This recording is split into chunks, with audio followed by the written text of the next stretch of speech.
he knows.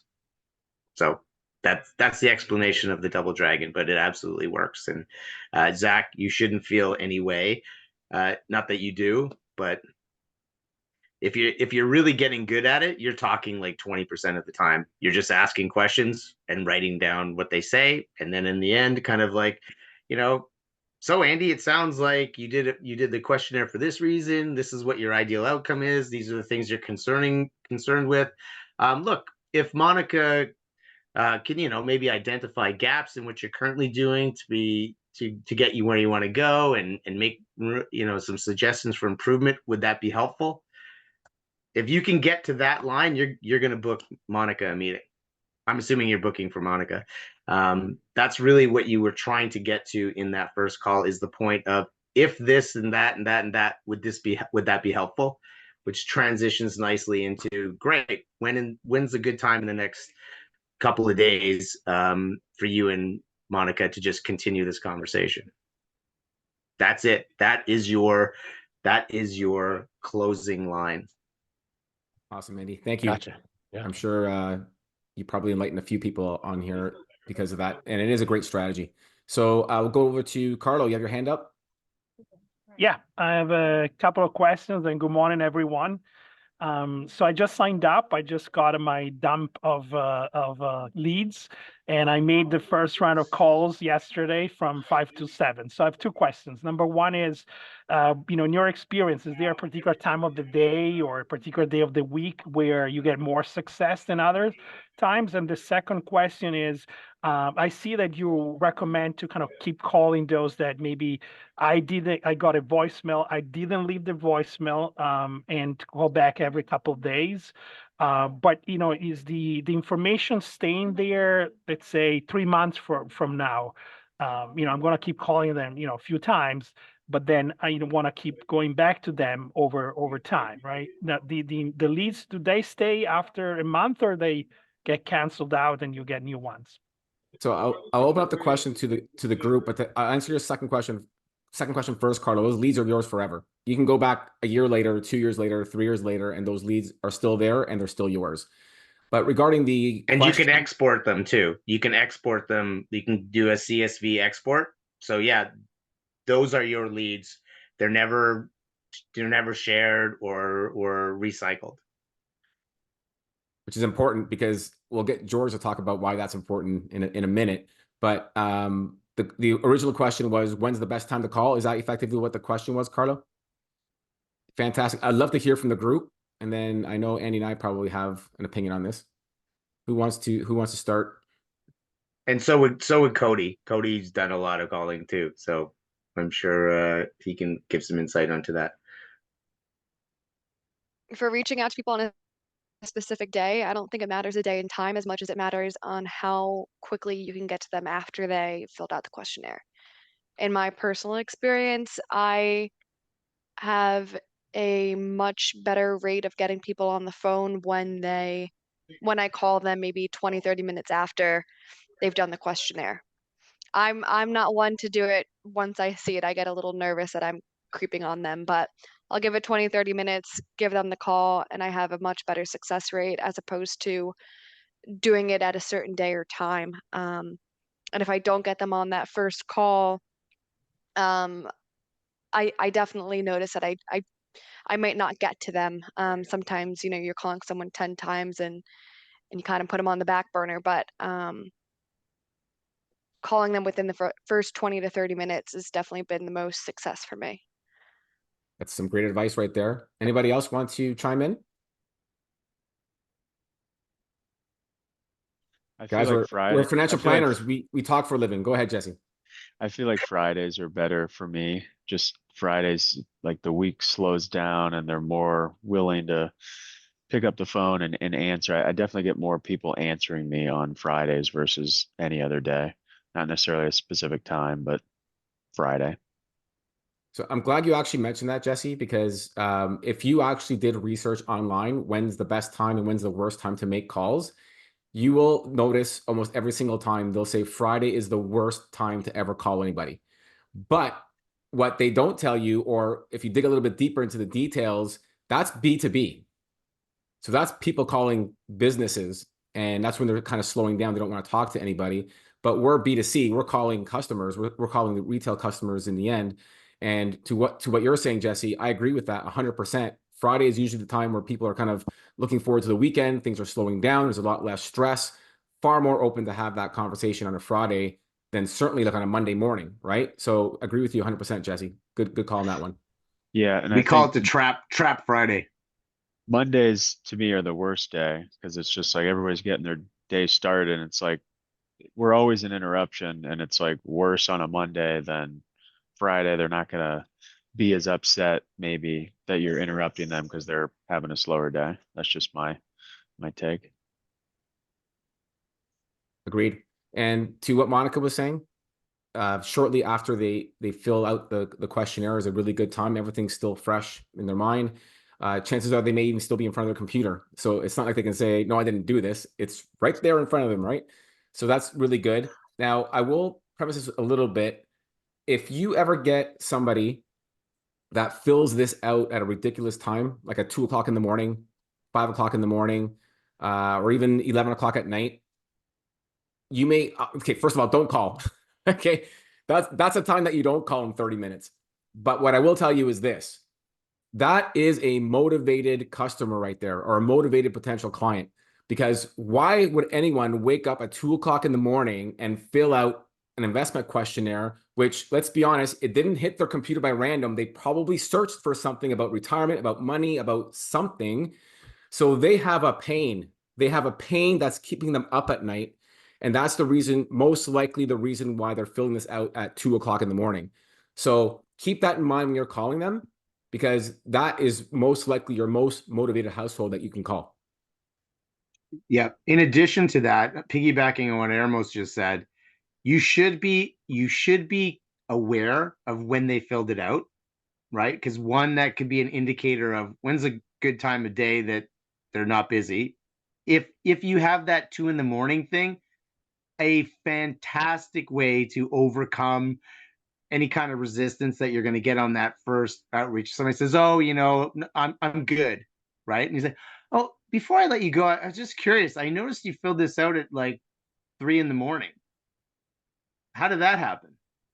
Because that may spark I was, to be honest with you, I was kind of stressing out about blah blah blah. Hey, pull on that thread, man. Like that is a great thing. And so this is all about, the more relaxed and comfortable in your own skin that you can be on a phone calling a household, the more likely that you're going to keep that conversation going. And because there's the prospect isn't feeling any tension, they're not feeling any pressure, you're not doing things that are going to trigger sales resistance. You're just cool, calm, and collected. And I think Cody, correct me if I'm wrong, in the Planswell script, there's a great line. It's like, "Oh, I had a couple minutes before my next appointment, right? Or my next meeting." Well, that makes it now infer that this person's not going to be stuck on the phone for a long time, that, in a way, you've taken some of your valuable time to give to them, to just ask them a couple questions and then you can let them go, right? That lowers the force field from resistance. People, like if somebody called me and said, "Oh, hey, Mr. Cosby or Andy, this is just a courtesy call," all of a sudden that force field's coming down with me a little bit. I'm like, okay, this isn't a sales call, right? And let's face it, it isn't really a sales call. Yes, you're calling to eventually sell something, but that first call is not a sales call. Agreed. So I see some hands. Yeah, Riz, go ahead, my friend. Yeah, so thank you. Good morning. I had a couple of questions. I've been now with Planswell for this is my second week, and I've been making the calls just based on the script and been getting through fairly, I'd say 50% of the time, so pretty good. My question That's is, good. what's the call cadence for after you've had that first conversation? Like, I understand I'm probably not as good with the script just yet. I'm practicing it and really digging into their pain points. So, I've had a couple questions where they're like, "Yeah, Planswell wouldn't let me add properties," or somebody else said, "I'm trying to sell a business, so I'm not sure, I don't want to waste your time before I've sold the business, so I know how much to invest." So what should the call cadence be with those people that I've connected? They've given me some information, and when do I start calling them back, or what what are others seeing there? Cody, I'm gonna put you on the hot seat. Yeah, I would say, I mean, those are like great catalysts for why you would want to get them in front of you. Because like the whole purpose of that conversation is digging into why they did this in the first place, so that you eventually can take them away from Planswell and then run them through your own process. So depending on how the conversation went, like if if you're gonna book a meeting, obviously like try to get them in soon. Even if the person's like, well, I'm gonna sell my business in 6 months or whatever.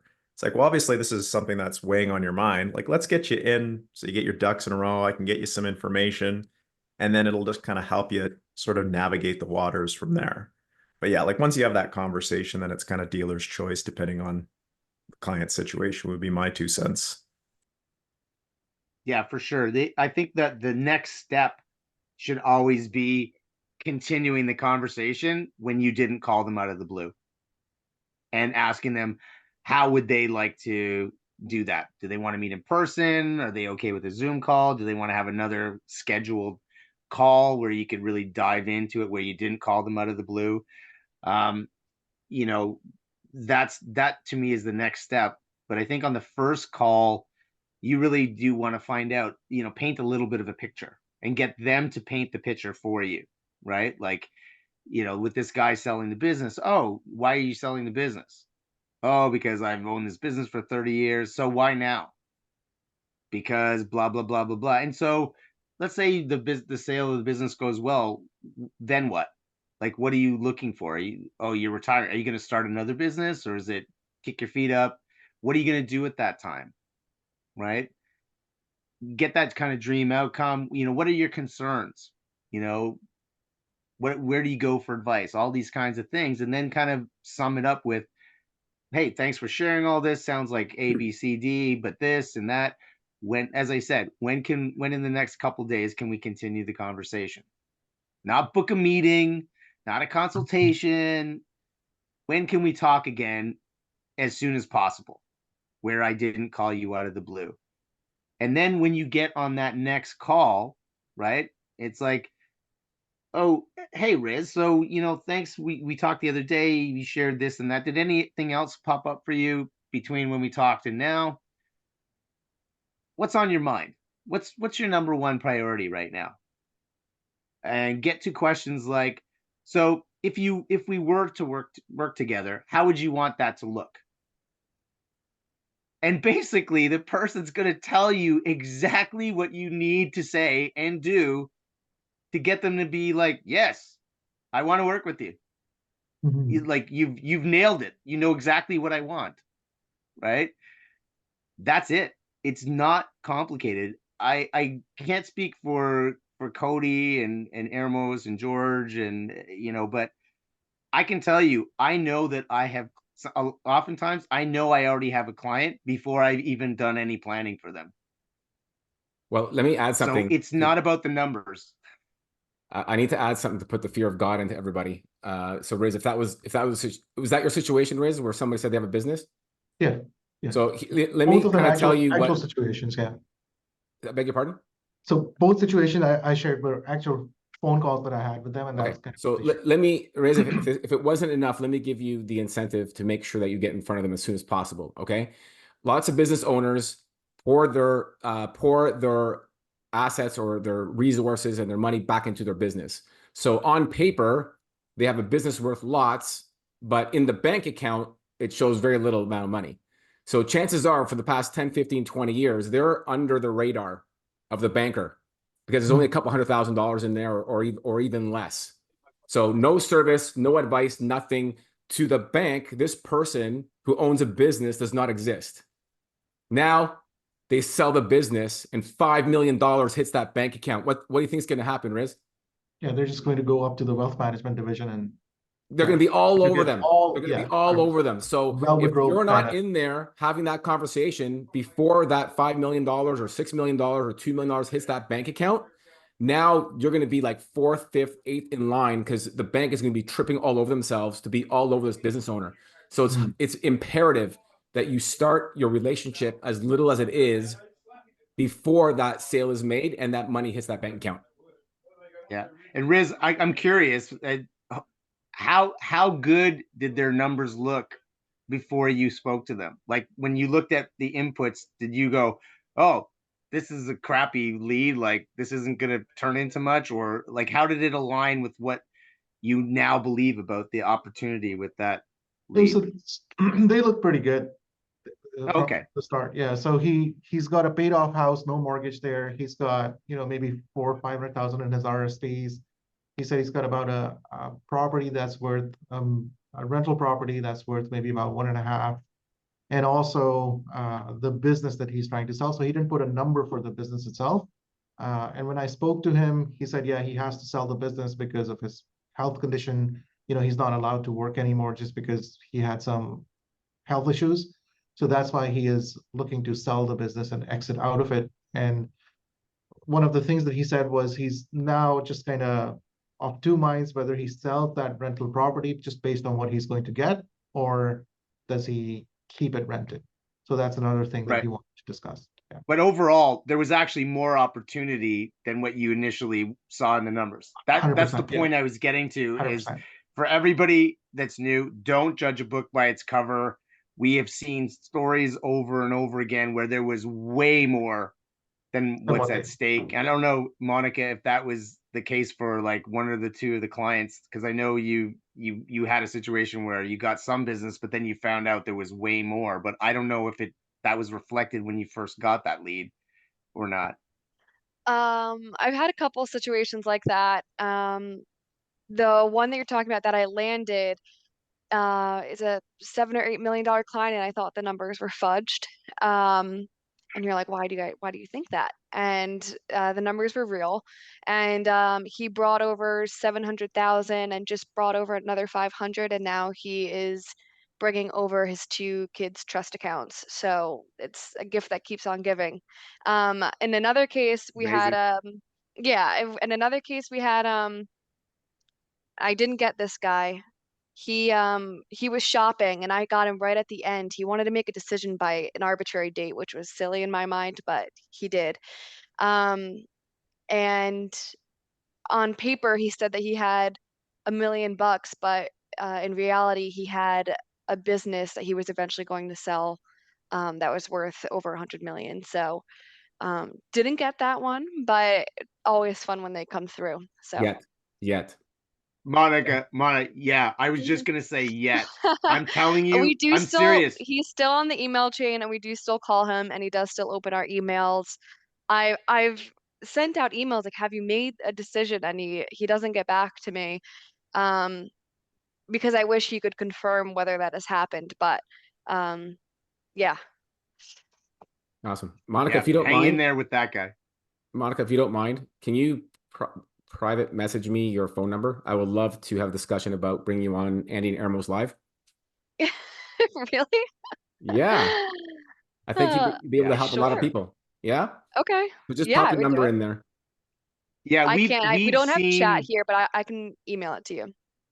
Yeah, we Okay, email it to me, yeah. we've seen a ton of stories where, you know, an advisor kind of gave up when they were like 6 inches from hitting pay dirt, right? And we've heard lots of stories where, you know, and you were actually a great story, Monica, because you know it took you know, I think the first couple months, you know, were a bit frustrating, right? And you kept showing up and getting kind of inspired, and George, you know, I think was a big part of that as well, like kind of saying, Yeah. hey, here's where I am.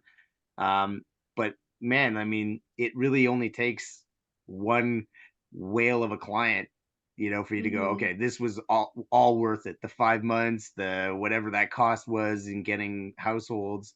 You know, I mean, imagine if you just landed $100 million client, right? Like, Right. Yeah. Life Be you changing. know, insane. which Yeah. you still can. Sorry, I'm gonna Right. shut up because I see other hands. All right, let's get to hands up. Ron. You've been very patient, my friend. What's your question? It's okay. I feel like it's less deep of a question. By the way, Cody's awesome. I'm glad to see you there, Cody. Very helpful. So it was just on something Monica said about calling, within 20, 30 minutes. I've always had that fear of like, do I call them right away? And it feels like when you're calling them right away, it's like you've been waiting for them to finish their plans well, and you're right on top of them. Is there, what kind of success have people had as far as calling immediately or waiting a couple days? I've had one foot in plans well for a while now, meaning like I haven't put my work in. You guys had someone on a call, I think on an Andy Ermos, where she had said that she called she made like 17 dials before, that's like her average before getting a hold of someone. And I'm like, holy Oh, crap, Taiki, yeah. I dialed like 3 or 4 times on a lot of these. So yeah, what is a suggested, like what are people experiencing as far as, are you calling them immediately or are you waiting a couple days? What kind of success are you getting for that? Well, Monica said 20 to 30 minutes. What's everybody else doing?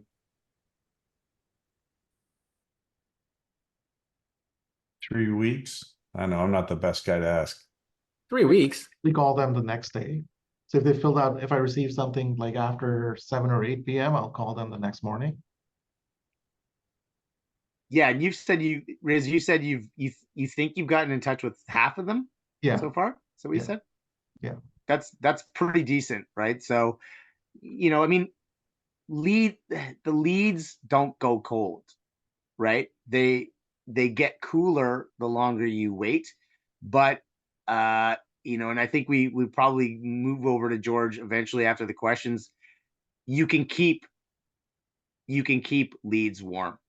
And George is a master at that. But let's wait and just get to Jesse or whatever, because that's a good story with George. But it's kind of like if you keep a pot on the stove, you keep a little bit of heat there, right? It stays warm, right? And you can do that with leads as well.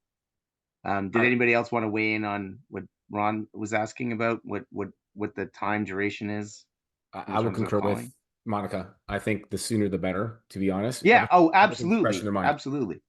And I've heard from others that was very effective. The longer you wait, the more likely they're going to forget. I mean, think about it. As soon as they stop with the Planswell app, they're on a TikTok, guys, right? They're watching dance videos and they're doing other stupid stuff. And within 20 minutes, they forgot they even did this questionnaire. So the sooner you call, the better. They forget or deny that they did it most of the time anyway, which is just hilarious. Yeah, I don't And think I did that. What do you say, Jesse? Because I'm more than happy to kind of Yeah, tell you all no how worries. to get past that. You might not remember that, and I just kind of brush it off and keep moving. I mean, and Perfect. they probably know that they did. They're just saying they didn't. The SWAT. Yeah, and you can always say, hey, even if you don't remember, why would you have filled out something like this? Mm-hmm. And then you just move on in the conversation from that. If you cite back some of the information they put into it, right? If you're on top of it, you're like, well, interesting. Can I just confirm that you've got about 250,000 in this one or this, just you've got 100,000 in life insurance. Pretty much you call them out at that point and they're, yeah, actually, yeah, I do remember, because you wouldn't have that information otherwise. And if you have zero information, why are you calling them? Right? Don't waste Yeah, and I think you have to remember too that even though they've seen the name Planswell on like 30 pages as they're going through the questionnaire, I think, Cody, it says Planswell on every page, right?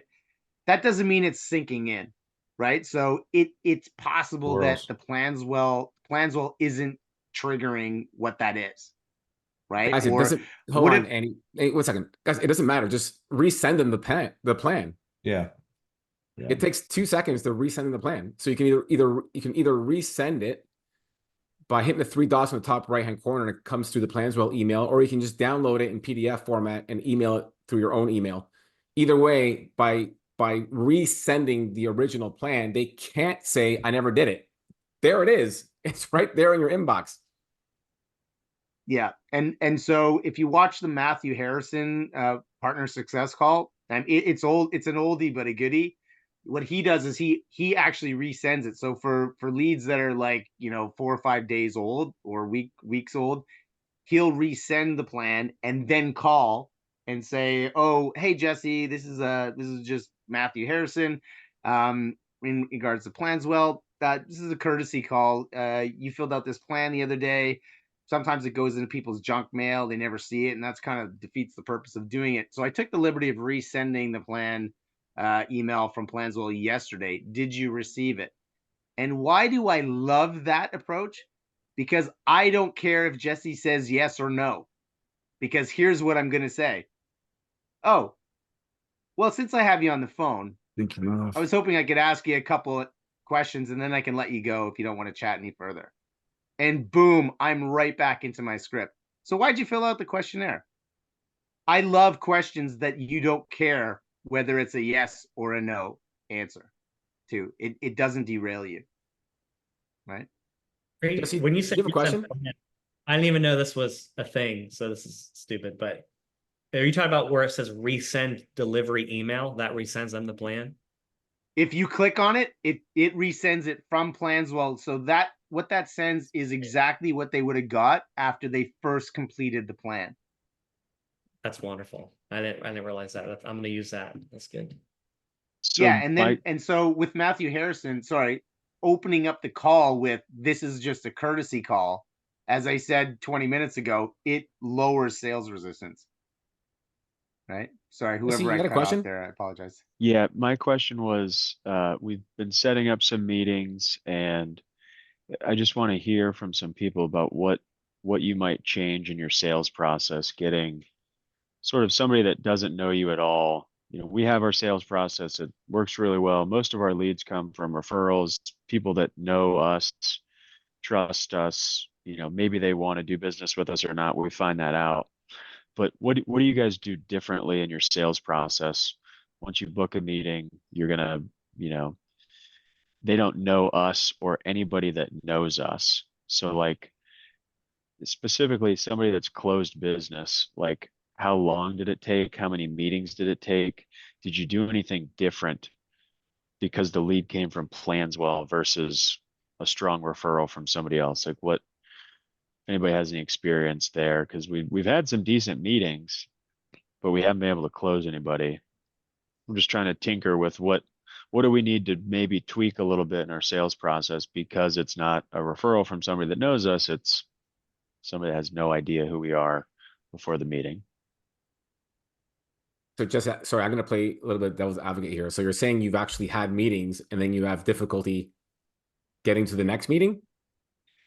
Or do we need to get to the next meeting? Do we try and close them on the first like actual meeting? I'm trying to understand, should it really be, hey, we have a pretty good conversation and don't actually try and close them on the first meeting, set another meeting and then keep it going and then eventually try and close on the third meeting? Like what's people's cadence typically with successful people that you've actually brought in as a client? Like, are you really just calling them and closing them the first time? I doubt it. So what does that process look like for people? And do you do anything differently than you would a referral from somebody that knows you well? Oh, Georgie boy, I know you got some insights on this one. Yeah, this I love this question. So, can I share my screen real quick? Yep. And apologies to those of you who have already seen this, but I love this example. We are this one. So basically, if you see here, this is a client that I brought in about in excess of $4 million now. And this was April 26, 2022. And if you just look at all the touch time between now and when he actually started, we actually had our first meeting like in the spring or like February, right? And all the other information that like like the information that I generally send out every week, I can see that he's opening them. I just didn't want to leave that because there's some some personal information on there, but basically the leads that you're getting now if you get them into your program, you have to develop a system from A to Z. And it took me a couple of years, I guess, guys, maybe a year and a half at least before I really started finding my way. And so basically, thank you, sorry. And so basically, from the time I first have any discussion with them, meet them, talk to them on the phone, I get them into an email drip. The email drip is a weekly drip that I use. I'm often asked, I'm not plugging them, but they're great. It's Advisor Research Group, or ARG is whom I use. They're available in the US and Canada. And if you mention my name to Dane, who's the president there, the founder, I think he'll give you a month free or something like that. I tried to arrange something like that. Dane's a real dry character. He's like, well, you know, I already give him a month free or something. So, but anyways, trying to get a discount for Planswell people. So I pay about $100 a month or something. I don't know what it is. And he gives me all the content. So all I do from the very first contact, get them on my mailing list. You don't, you know, even if they shut me down completely, well, from time to time, I have some interesting information that people really find useful. Do you mind if I send that? He's going to say yes, or she's going to say yes. Just get me off the phone. Anywhere from there to, we've had a great conversation. Hey, listen, you know, blah, blah, blah. And then every week, every Monday morning, I send out a polished, regular weekly update to all the people on my list. I don't get that many unsubscribes, to be honest, and I don't worry about it if I do, because that's just saving me a bunch of time if they don't even want to read an email. So it can take 18 months or 2 years with some people to even get a conversation, which was the case with this person. Kevin is his name. So in Kevin's case, he didn't have an urgent need to talk to me at the time. He'd gone on, he figured he wasn't getting great service or whatever, but he didn't have an urgent need. But when an urgent need came along, I was top of mind, because every week he'd be getting me in his inbox, right? And it's got my face in the top corner, but I only spend about 10 minutes max working on this, maybe 20 minutes if I'm adding a bunch of color to it, meaning commentary. But basically, it's been that has enabled a lot of success for me, because when you start out, you're very hungry, you want to make money. I think that comes through when you want to make these clients, and it came through with me, I'm sure. So you're hungry to make new clients, and you can turn people off just in the nature of your calling. I wouldn't call somebody 17 times. It wouldn't work for me, right? By the 5th or 6th time, I'm telling you guys, I'm not telling you this is what to do. Don't do what I did. You'll have success a lot quicker. But, you know, 6, 7, 8 calls, I'm like, well, that's it. I got too much to do. So if I can get them onto that email drip as soon as possible, I can see when they're opening the emails, and I can call them up a year and a half later after they hung the phone up on me and say, hey, it's George Biggar. Hey, George, how's it going? It's always the response. Hey, how you doing, George? How's things? As though they know me. It's kind of funny, because they do that every week. And I guarantee you their advisor isn't talking to them every week, but they're seeing my face in their inbox every week. So Jesse, it may be that you've had a great conversation with them, but if you don't have a regular mechanism that's automatic, that you don't have to stop and think, oh, I better call Tom. That's a good lead. I better call that guy. You know, I have a nurture group in my CRM, and those are the drips. I'm nurturing them. And I can look in there and see that they're opening emails or they're not. And if they're opening a bunch, you know, I've made good clients just by picking up and say, hey, listen, haven't spoken to you in a year. How you doing? Hey, George, good. And I booked an appointment, and they're like, can you remind me, George, what is this about, after we booked the appointment? Right? It has this weird effect on the brain when they see you every week. I get very few unsubscribes, and usually they're the ones that were like listed as insurance prospect. In other words, they don't have a pot to pee in. So the ones with money appreciate free information, right? If it's presented well. So these people, Jesse, it may just be that you have to incubate for a while. You don't develop trust, right? And you don't get a client until you get some trust. Some will give that to you in 2 or 3 meetings or phone calls or whatever. That's fine. Those people are probably more likely to leave eventually too. The next shiny thing. But I really find that it's the long haul, the 18 months, the 24 months now, because I've been in a while. And I mean, I've done $150,000 in commission during this summer. a lot of that was Planswell leads. I've doubled my book since last December. I've literally doubled my business since last December. And a lot of that stuff was stuff that I would have just thrown out before, or I wouldn't have had the time to literally think about, okay, I got to call this person, got to call that person. And people don't want calls, right? Can we agree on that? I don't want calls, but people are used to email. It's a different world now. George, do these emails have um like calls to action in them? Not generally, no. But Eh. my preface, like the first page that I send is not part of the newsletter, does usually have a minimal call to action. But I think that which is a great question, Monica. I'm not putting it out there from a sales perspective. I'm putting it out there as they're privy to the same information that my clients get. I'm not trying to sell them on anything. It's like, this is the information my clients are getting. Now you get to see how I run my practice, because 99.999% of the advisors out there, if they're sending something monthly, it's canned. It comes on green letterhead, right, from Edward Jones, or it comes on blue letterhead from RBC. Pick the firm. And they had nothing to do with writing it. Whereas ARG stuff looks like it just came from me. It's got all my colors on it, or my face on it, and it's not salesy. So their current advisor is not communicating with them as much as I am, I guarantee you. And then I also send the odd article as well, and I can put different tags in my CRM. So I'm not 92-year-old widow with no grandchildren. I'm not sending her information on RESPs. That would just be stupid and get unsubscribed, right? So you got to be, send articles to people that will concern them.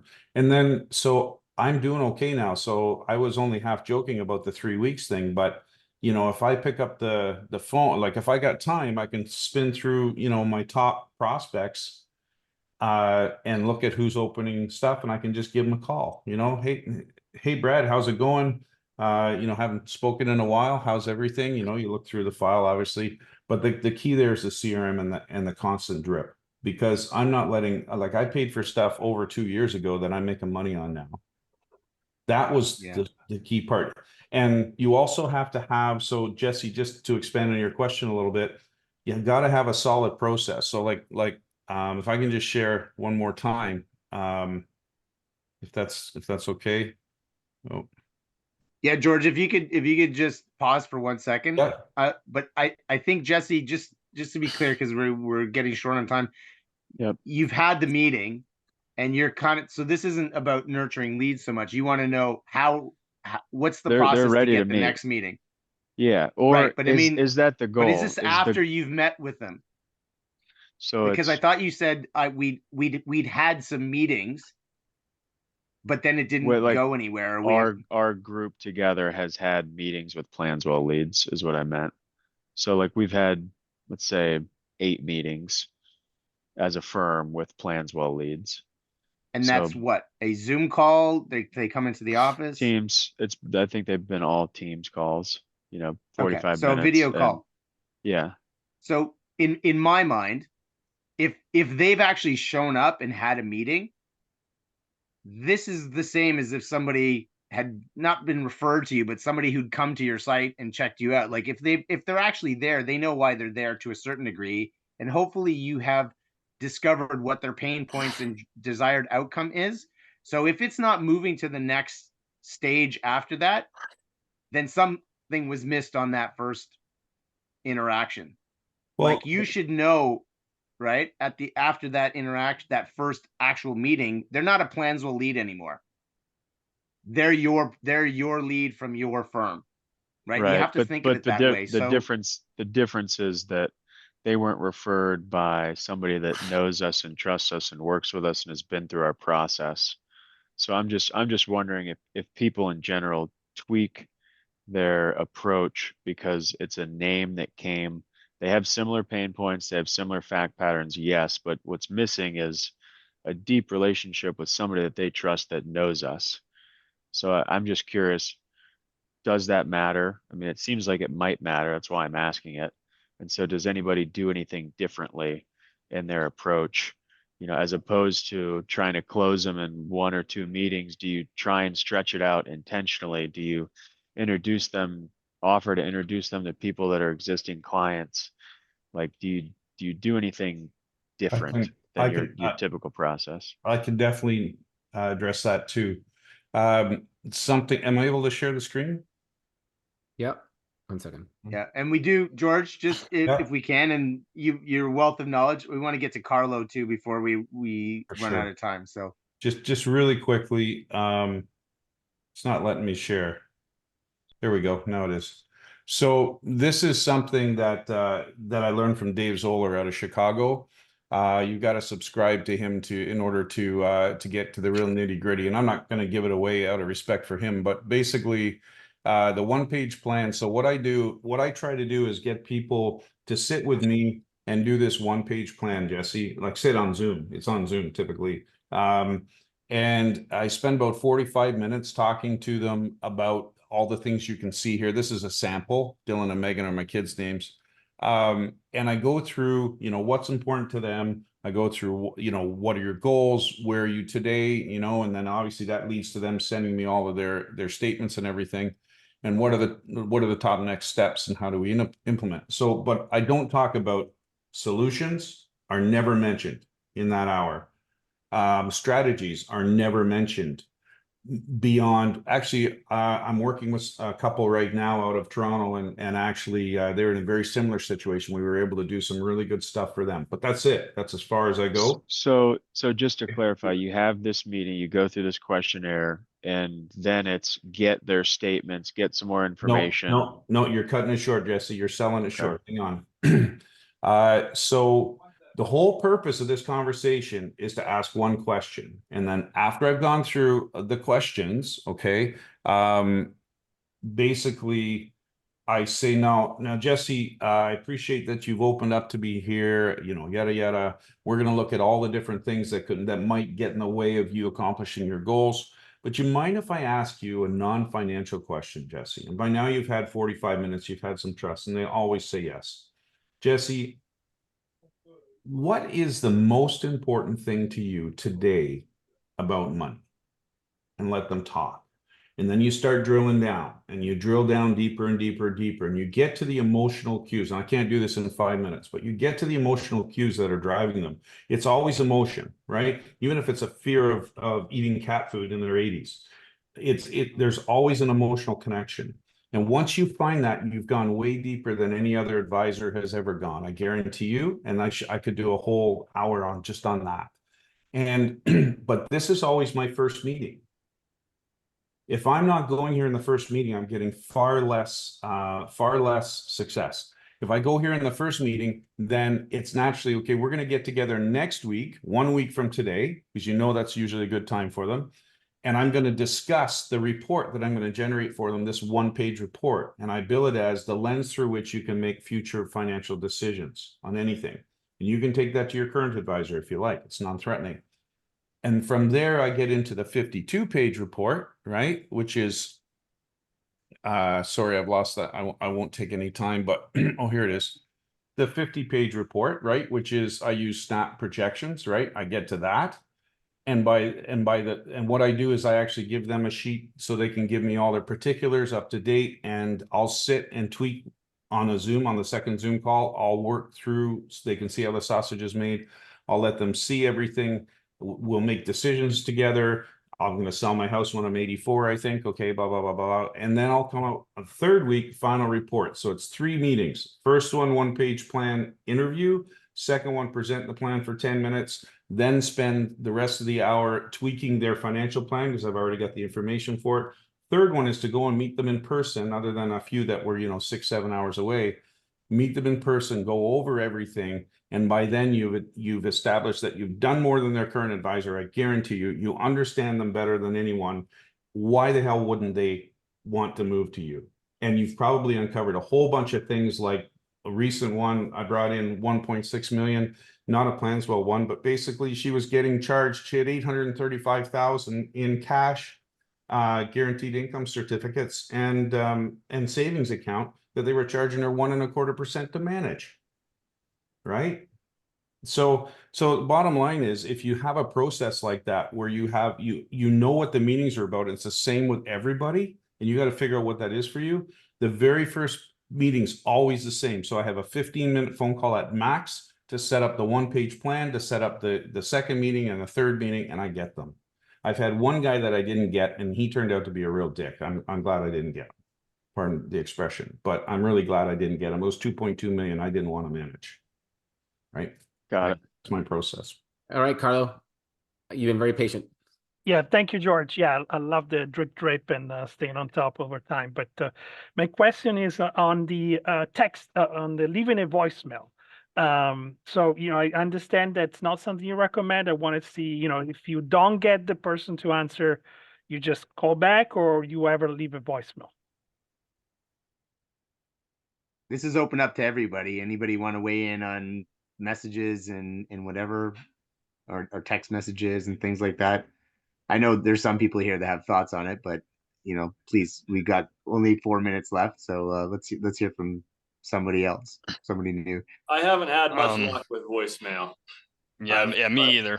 I've had no one return a call or anything like that, and doesn't seem to help them pick up the next time. That's my limited quick experience. That I have no further deep data on that, but probably the 20 or 30 that I've left, I have no further success with those ones over anything else. Yeah. I do have a pro tip that I learned from a relatively new partner. He's only been with us for a couple of weeks, and he booked like 3 or 4 meetings in his first week, I think.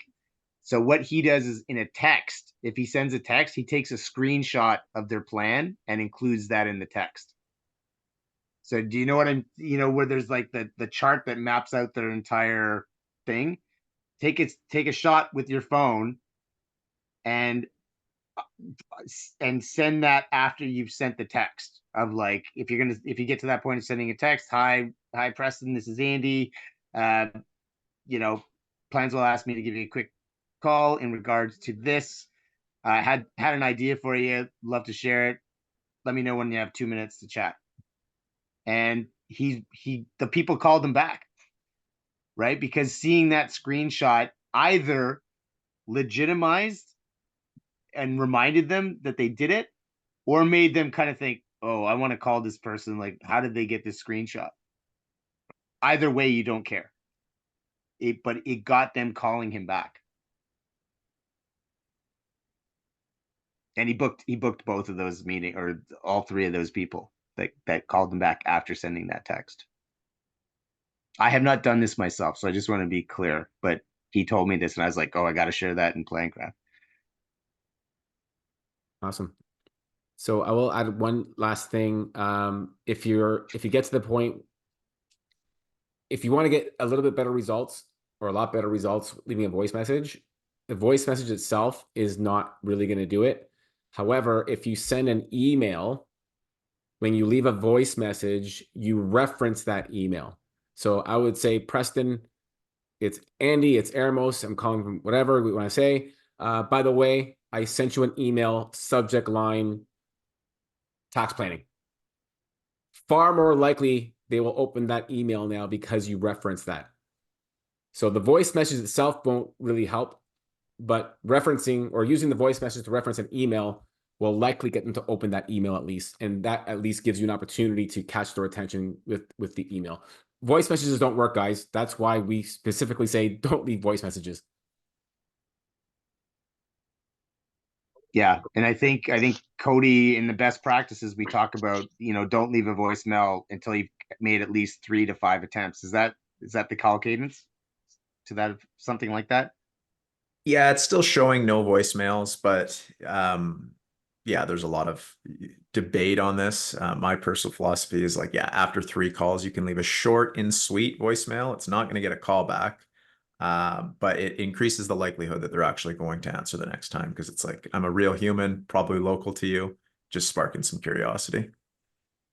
But don't leave a wordy voicemail of like all the details that you have and all the ways that you're going to blow their mind with this incredible plan. You'll just get blocked. Your voice. Yeah, I love 10 seconds or less. Yeah. Hey, Armos, this is just Andy. Listen, you don't have to call me back if you don't want to. Just wanted to draw your attention to this email. I've called you a couple times, this email with this subject line. If you did want to find out super quick what this is, I'm usually in the office till 6 p.m. That's it. And I can tell you, I'm likely going to want to call the person back who says, you don't have to call me back, because now that person does not come across as salesy to me. Right? I'm like, oh, well, you know what? Do I want to wait for an email to find what this is, or just give Andy a call for a quick minute? Doesn't sound like a pushy guy. Right? All right, everyone. This was great. Thanks very much for the robust conversation. Hopefully you got some pointers out of this. Any questions, reach out to Andy at planswell.com or reach out to me, Ermos, at planswell.com. With that, guys, we'll see you next week at the next PlanCraft, the more the merrier. And I really appreciate everyone taking the time to come this afternoon. Thanks for There's putting not And one connect with us tomorrow? on LinkedIn.